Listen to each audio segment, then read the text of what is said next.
In the great kingdom of Persia, under the rule of King Xerxes, a story began, one of courage, purpose, and destiny.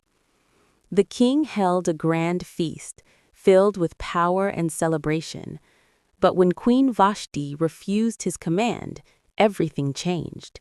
She was removed, and a search began for a new queen. Among many young women brought into the palace was Esther. Quiet, humble, unknown. She carried a secret. She was a Jew, raised by her cousin Mordecai. Esther found favor in the eyes of the king, and soon she was crowned queen. But beyond the palace walls, danger was rising. A man named Haman, full of pride and hunger for honor, rose to power. He demanded that everyone bow before him, everyone except Mordecai. Mordecai stood firm. He would not bow. Haman's anger burned deep, but it did not stop with one man. He made a plan, a dark and deadly plan, to destroy all the Jewish people.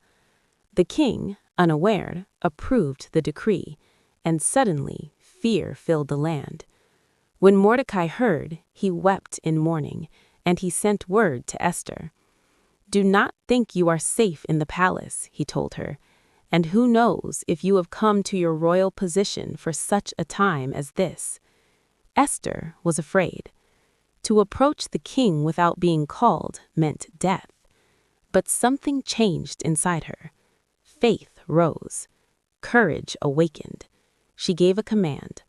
"Gather the people. Fast for me. Pray for me."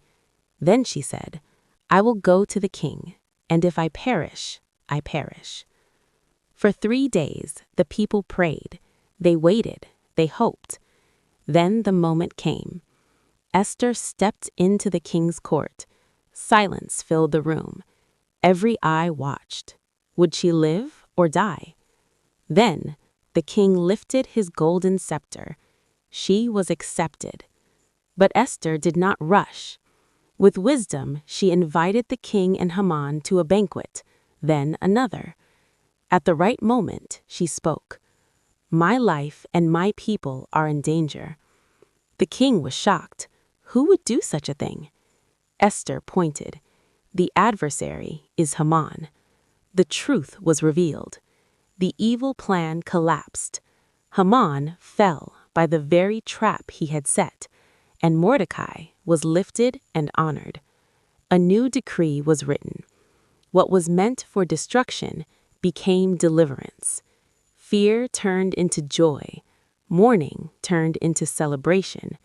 And Esther, the quiet girl who once hid her identity, became the voice that saved a nation. Her story reminds us, you are not where you are by accident. There is purpose in your position. There is meaning in your moment. And when the time comes, you too can rise with courage for such a time as this.